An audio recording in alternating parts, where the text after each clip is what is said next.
Morning, it's Dr. Latasha McIlwaine. I'm taking an inspiring meditative walk in the uptown area today and just wanting to reach out this morning and remind people to take care of themselves.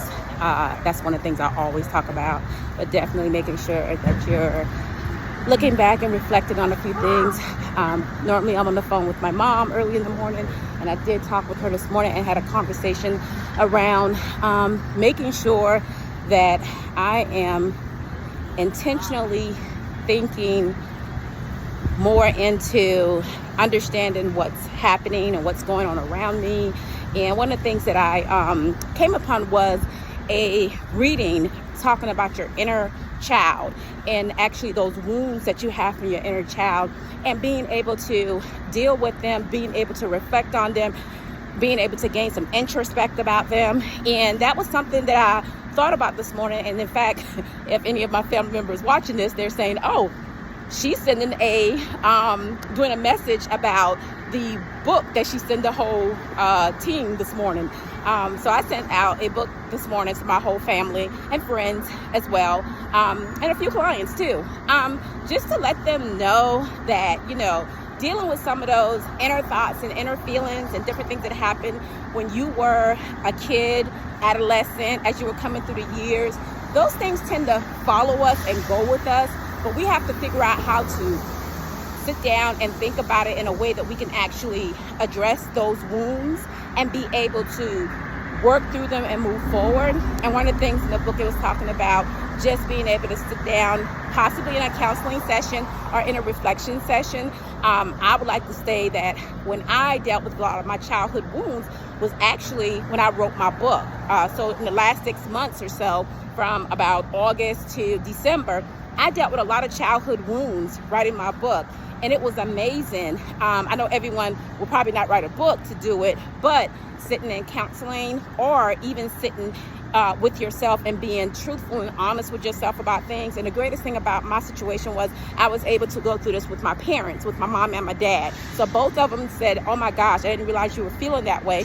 And both of them were very open. We went through with a lot of compassion, a lot of, me saying to my parents, I know that you guys responded this way because that's the only way you knew how to respond, and that you were dealing with what you were dealing with in the dynamics of your family. And both my mom and dad told me how grateful they are that I've changed the dynamics for my children. But I say that to say, when we look back at those childhood wounds, we look back at sometimes feeling hurt, sometimes feeling invisible, sometimes feeling not heard, sometimes feeling, humiliated in the family, or sometimes even feeling that you have to do things to get attention.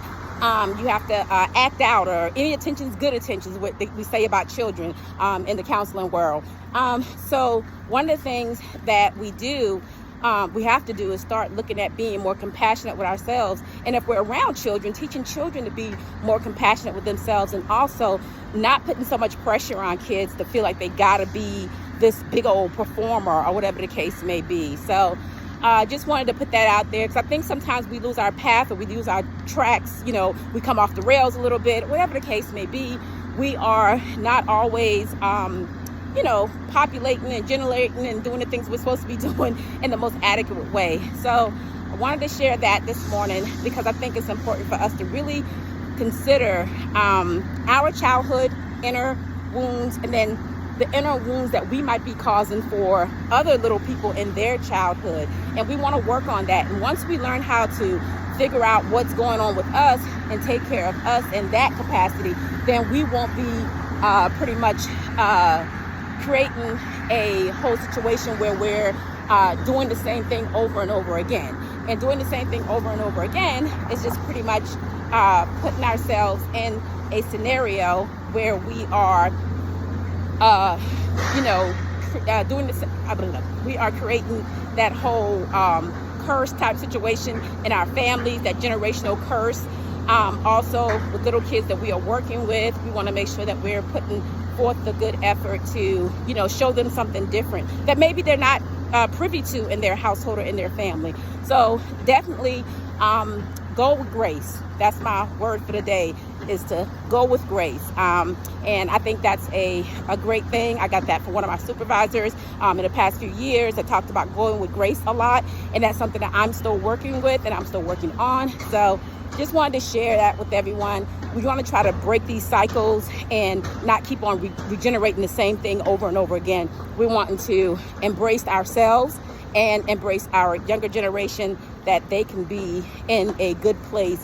And, we can deal with all of these inner childhood wounds and stop creating the childhood wounds. And for the kids that we come across that already have those wounds, are starting to get those wounds, we're at a point where we can actually be of assistance to help make things better versus continuing the same cycle and making things worse for them.